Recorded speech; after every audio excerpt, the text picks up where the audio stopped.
ናይ ክልል ኣምሓራ ፕሬዝደንት ኣገኙ ተሻገር ብመገዲ ዋትስኣፕ ናብ ኣክቲቪስት ታማኝ በየነ ዝለኣኾሞ ልሒቑ ዝወፀ ናይ ተስፋ ምቑራፅን ናይ ተሰዓርነት መንፈስን ዝተመልአ ብድምፂ ዝተቐርፀን ነቲ ብሓይልታት ትግራይ ዝተመዝገበ ዓወት ድማ ብልክዕ ዝገልጽ መልእኽቲ። ሰላም ሰላም ታማኝ ሓወይ ከመይ ኣለኻ ከመይ ትኸውን? ዝሓለፈ ግዜ ደው ኢልካለይ ግን ከም ትፈልጦ ናተይ ነገር ነፍሲ ወከፍ ናይ ኢትዮጵያ ነገር ኣብ ኢድና ኮይኑ ተሸጊርና ብኡ ምኽንያት ቢዚ ስለ ዝነበርኩ ስልኪ የልዓልኩኻን እሞ ብጣዕሚ ቅሬታ መቸም ናይ ሽማግለ ነገር ኣሸጋሪ እዩ ብዝኾነ ብኡ ምኽንያት እዩ ሕጂ ኣብ ባይታ ዘሎ ኩነታት TPLF ንኹሉ ህዝቢ ኣላዓዒሉ ድሮን ኣውግእ ዝኣተወሉ ኩነት እዩ ዘሎ በዚ ምኽንያት ዝሓለፈ ግዜ ከም ዝተኸታተልካዮ መንግስቲ ካብ ትግራይ ምውፃእ ከም ሓደ ወሳንን ወተሃደራውን ኣማራፂ ወሲድዎ ነይሩ ነዚ ከም ጽቡቕ ደጊፍናዮ ነርና ዝሓለፈ ሰሙን ብመስመር ራያ ምስናትና ፍሉይ ሓይሊ ዝተኻየደ ግጭት ነይሩ ድሓር ግና ዋላ እኳ ቁርብ ድንጉይ እንተበለ ምክልኻል ሰራዊት እውን ሓቢሩና እዩ ኮይኑ ግና ኣብ ኮረም ብናይ ፍሉይ ሓይልና ኣመራርሓ ይኹን ብኻልእ ብናይ ምክልኻል ዝተወሰነ ኣብ ኮረም ክባላሾ ዘይግብኦ ነገር ተባላሽዩ ንድሕሪት ምምላስ ኮይኑ ኣብ ኮረም ክሳዕ ክንድቲ ዓብዩ ክትብሎ ዘይትኽእል ውግእ ከይተዋጋእና ኢና ገዲፍና ወፂና እቲ ሓቂ እዩ ዜርካ ግና እቲ ስሕተት ናይ ምክልኻል ጥራዩ ናብ ፍሉይ ሓይሊዩ ናይ ፌደራል ፖሊስ ክትብል ኣይትኽእልን ኢኻ ናይ ኩሉ እዩ ብሓፈሻ ንዓኻ ዝተማልአ ስእሊ ንኽህልወካ ብምባል እዩ ኣብዚ ግዜ እዚ ኣብ ቆቦ ወይ ኣላማጣ ኮንካ ምክልኻል ኣይከኣልን እዩ ከም ትፈልጦ እቲ ቦታ ኣዝዩ ኣሸጋሪ እዩ ኣብ ኣላማጣ እንተኾንካ ካብ ግራት ካሕሱ ብሸነኽ ፀጋም እናተኮሰ እዩ ዝቕጥቅጠካ ስለዚ ኣላማጣ ሓዲካ ኣብ መንጎ ግራት ካሕሱን ጨውሄርን ወተሃደራዊ ቦታ ዘሎ ኣብኡ ኢና ሒዝና ዘለና ኣብ ካልእ ቦታ ዝተዳለወ ናይ ምልሻ ሓይሊ ያዕጢቕና ናብታ ቦታ ልኢኽና ነርና እንተኾነ ግና ከም ትፈልጦ ህዝቢ ስቕ ኢሉ እዩ ዝፍክር ናብ ጭቡጥ ኩነታት ክተምፅኦም ከለኻ ግና ምኽንያት የብዝሕ ሓንሳብ ጥይት ተወዲኡ ንብለካ ሓንሳብ ቀለብ ተወዲኡ ንብለካ ወይ ከም ዝድንግርግር ኢሉ ንብለካ ንምህዳሙ ምኽንያት የቕርብ እቲ ሓቂ ግና እዚ ኣይኮነን ዘረባና ምስቲ ኣብ ባይታ ዘሎ ኩነታት ብተግባር ስምረት የብሉን ሓደ ኣይኮነን ነዚ ከም ዝበለ ስነ ልቦና ክነስተኻኽል ንሰርሕ ኣለና ዝገርመካ ሕጂ ናይ ወሎ ምልሻ ናይ ምብራቕ ጎጃም ምልሻ ናይ ኣዌ ምልሻ ጠቕላላ ብፍላይ ናይ ምዕራብ ጎጃም ምልሻ ኣዝዩ የሸግረና እዩ ዘሎ እንድሕሪት በቃ ንገዛይ ምለሱን እናበለ የሸግረና እዩ ዘሎ ንዕኡ ንምርግጋ ንሰርሕ ኢና ዘለና ፍሉይ ሓይሊ ባዕሉ ተወዲቡ ውግእ ንምቕጻል ይፍትን ኣሎ ምክልኻል እውን ጽቡቕ ሞራልን ምትስሳእን ኣለዎ ኣብዘን 2-3 መዓልታት ወይ ብደንብ ኣጥቂዕና ሓደ ነገር ክንገብር ኣለና ወይ ዝኾነ ካልእ ክንገብር ኣለና ዝብል ኣንፈት ሒዙ ተቐሚጡ ዘሎ ካብዚ ወጻኢ ሕጂ ብሸነኽ ጸለምቲ ውግእ ኣብ ምክያድ ኢና ዘለና ጸለምቲ ማለት ማይ ፀብሪ ኣከባቢ ንኮን ምሸትን ንሶም እዮም ዝሕዝዎ ሕጂ ደሓኒው ኣብ ጸለምቲ ኣውጊእና ዘለና ኣብኡ ናይ ደቡብ ጎንደር ናይ ጋይንት ምልሻ ናይ ወደብረታው ምልሻ ይገጥማሎ ናይ ሰሜን ጎንደር ናይ ጸለምቲ ምልሻውን ይገጥማሎ ናይዚ ምልሻ ባህሪ ኣዝዩ ዝገርመካ ምህዳም ዝበሃል ኣይፈልጥን እዩ ከማን ብዝተማልአ ቀለብን ዕጥቅን ዘይኮነ ብዝሓዙ ነገር ይዝዋጋ ብጣዕሚ ኢኻ ትኾርዓሉ ንህዝቢ ምስ ህዝቢ ምውድዳር ግቡእ እኳ እንተዘይኮነ ግና ብጣዕሚ ኢኻ ትግረመሉ ብዝኾነ ኣብኡ ውግእ እናተኻየደ እዩ ዝርከብ ሕጂ ዘሎ ኩነታት ጸለምቲ ጽባሕ ንኮ ክሳብ ተከዛ ክነሳግሮ ኢልና እናሰራሕና ኢና ናይ ውግእ ኩነታት ግና ልክዕ ከም ናይ ኩዕሶ እንታይ ከም ዘጋጥም ኣይፍለጥን እዩ ካልእ ናይ ወልቃይት ኣከባቢ እዩ ኣብ ወልቃይት ናይ ማእከላይ ጎንደር ናይ ኣርማጭሆ ናይ ቋራ ናይ ላፋ ናይ ጣቕሳ መተማ በለሳ ጠቕላላ ምልሻ እቲና ኣለና ኣብቲ ከባቢ ዘሎ ምትስሳእ ጽቡቕ እዩ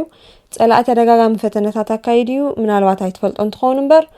ኣብ ዓዲ ጎሹ ዝበሃል ቦታ ፈቲኑ ኣይተዓወተን ካብዚ ቐፂሉ ሓይሊ ኣኻኺቡ ከም ዝመጻና ፈሊጥና ንሕና እውን ናይ መወዳእታ ተጨፋጭፍና ተሳዒርና ንብለሉ እንተስዒርና ድማ ብትኽክል ንመንነትና ነኽብረሉ ቦታ ስለ ዝኾነ ብወገንና ዓሊምና ኢና ንሰርሕ ዘለና ብዝኾነ እዚ ሰሙን እዚ ኣብ ከምዚ ኩነታት ኢና ዘለና ብሓፈሻ ናይቲ ዝካየድ ዘሎ ውግእ እዋናዊ ኩነታት ነዚ ዝመስል ሓበሬታ ምእንቲ ክህልወካ ኢለ ሓደ ግዜ ከምዚ ግዜ ክረክብ ከለኹ ብዋትስኣፕ ዘሎ ኩነታት ከፍልጠካ ዘለናዮ ኩነታት ከቢድ እዩ ዘሎ ክትስዕር ከለኻ በቃ ኩሉ ጅግና ይበሃሃል ኣነ ነዚ ውግእ መሪሐ የብለካ ብጠቕላላ ቀዳማይ የብለካ ጸኒሑ ከምዚ ናይ ትማሊ ናይ ኮረም ዓይነት ሽግር ክፍጠር ከለኻ ተሓታቲ ናይ ኣምሓራ ክልል መንግስቲ እዩ ኣገኙ እዩ ወይ ኣብይ እዩ ወይ በቀለ ይብለካ ሓላፍነት ክወስድ ኣይደልን እዩ ብዝኾነ ትማሊ ጻውዒት ኣመሓላሊፍ ኣለኹ ናይ ሃገርና ኣባል ምክልኻል ሰራዊት ዝነበረ ኩሉ ከኣቱ ሕጂ ዝዋጋ ኢና ንደሊ ዘለና ናብ ገዛቱ ፖሊስ ዝነበረ ምክልኻል ዝነበረ ኣብ መሬት ዝዋጋእን ዘዋግእን ኩሉ ድሮ ፃውዒት ኣመሓላሊፍና እናተመዝገበ እዩ ዘሎ ኣብ መንእሰያት ሕጂ ጽቡቕ ምትስሳእ ኣሎ እዚ ሰኢልካ ኣብ ኢድ ሽማግለ ዘሎ ዕጥቂ ሓደ መልክዓት ሒዝና የዕጢቕና ንቕድሚት ክንደፍእ ኣለና ወያነ ሓንሳ እናሓዋሩን ከይተወገደ ህዝብና ብፍላይ ህዝቢ ኣምሓራ ብፍሉይ ድማ ህዝቢ ጎንደር ናይ መወዳእታ ንኸጥፍኦ ወሲኑ እዩ ዝንቀሳቐስ ዘሎ ናይ ኦሮምያ መንግስት ሓደ 10,000 ዝኸውን ዝዋጋእ ምልሻ መልሚሉ ምሳና ሓቢሩ ንኽዋጋእ ሰራዊቱ ኣብ ምልኣኽ እዩ ዝርከብ ዘሎ በዚ ጽቡቕ ምትስሳእ እዩ ዘሎ ደቡብ እውን ከምኡ ይገብር ኣሎ ሶማሌ ድማ ክፍትን እናበለ እዩ ሕጂ ናይ ወልቃይት ፀገዴ ጉዳይ ናይ ህዝቢ ኢትዮጵያ ጉዳይ ኣጀንዳ ንምግባር ኢና ንሰርሕ ዘለና ከምዚ እዩ ዘሎ ሕጂ ናይ ሕብረተሰብና ስነ ልቦና ሓፍ ናይ ምባል ኣጥፊአ ዝብል ስምዒት ከም ዝህልዎ ናይ ምግባር ስራሕ ኣብ ምስራሕ ኣለና ኣዝዩ ዝገርመካ ኣነ ርአዮ ዘይፈልጥ ናይ ስነ ልቦና ናይ ትሑትነት ስምዒት ኣብ ብዙሕ ቦታ ኢኻ ተስተውዕል ነዚ ብደንቢ ክነስተኻኽሎ እንተዘይክኢልና ኣብ ሜድያ ከም ንልፍልፎ ኣብ ካልእ ቦታ ከም ንልፍልፎ ናይ ህዝቢ ኣምሓራ ጅግንነት ገለ ምባል ከቢድ እዩ ማለት ንስኻ ሓወይ ስለ ዝኾንካ ነዚ ንምግላጽ ንምባል እዩ እሞ ቁሩብ ናይ ህዝብና ሞራል ብዝጭበጥ ሓፍ ክብል ኣለዎ ኣብ ሶሻል ሜድያ ከም ንጽሕፎን ከም ዝጸሓፍን ኣብ ሓዘንን መርዓን ከም ዝፍክሮ ኣብ ባይታ ናይ ብሓቂ ከም ኮይኑ ክርከብ ኣለዎ ኣነ ናይ ብሓቂ ካብ ህዝቢ ትግራይ ዝቐናእኮ እታ መነኮሴ ትበሃል ከይተረፈት በርበሪያ ትነጽግ ቀሽን ኣምሓራይ ግደል እናበለ ክቐስቅስ ትሪኦ መቐስቃስ ጥራይ እውን ኣይኮነን ብተግባር ኣብ ውግእ ክሳተፍ ብተግባር ኣብ ቅድሚታን ክወጽእ ኢኻ ትዕዘቦ ብልክዕ እንታይ ኢሎም ከም ዘተሳስእዎ ኦፍ ኮርስ ናይ ማይኖሪቲ ሳይኮሎጂ እዩ ግና ንህዝቢ ብኸምዚ ደረጃ ኣብ ምትስሳእ ዝሰርሖ ስራሕ ቀሊል ኣይኮነን ኩሎም ናይ ትግራይ ናይ ፖለቲካ ሓይልታት ሓደ ኮይኖም እዮም ኣብዚ ሕጂ ኣባና ዝጎድል እዚ እዩ ሓደ ናይ ምዃን ሽግር ብዝኾነ ዝከኣለኩም ኩሉ ግበሩ ኣበበ በለው ደው ኢሉለይ ነይሩ ስቕ ኢሉ ዝኾነ ነገር ንሰራዊት ገንዘብ ነዋፅእ ከይተባሃለ ብስም ተፈናቐልቲ ገንዘብ እንተዝዋፅእ እሞ ብዝተኻእለኩም ንሰራዊትኩም ትሓይልሉ ኩነታት ከተማቻችኡ እንተትኽእሉ ኢልኒ ጽቡቕ እዩ ጽቡቕ ሓሳብ እዩ ኢለዮ ንዓኻትኩም እውን ከመኽረኩም ንኻልኦት እውን ኣማኽሮም ኢለ ግና ክሪቲካሊ ቀንዲ ዕላምኡ ንሰራዊት ቀለብ ዝኸውን ንሰራዊት በብመዓልቲ ብሚልዮናት ዝግመት ቀለብ ንምቕራብ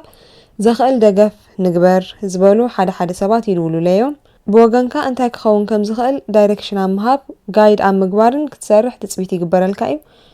ኣብዚ ወቕቲ ካብ ምትሕብባር ወፃኢ ካልእ ነገር የለን ሕጂ ስኢልካ ግምገማ ንምንታይ እዩ ከም ዝኾይኑ ኮንስፒረሲ ኣለዎ ኮንስፒረሲ የብሉን ምክልኻል እንታይ እዩ ፖሊስ እንታይ እዩ ፍሉይ ሓይሊ ከምዚኡ ኣገኘው ከምዚኡ ኣቢ በዚ ታማኝ በትዩ ኢልካ ምግምጋም ኣየድልን እዩ ኩሉ ነገር መልክዕ ምሳት ሓዝናዮ ንረኽቦ ነገር እሞ በዚ መንገዲ ክንዘራረብ ኢለ ብዝተረፈ ዘሎ ኣፕዴት እዚ እዩ ሰላም ኩኑ ንስድራ ቤትካ ሰላም በለለይ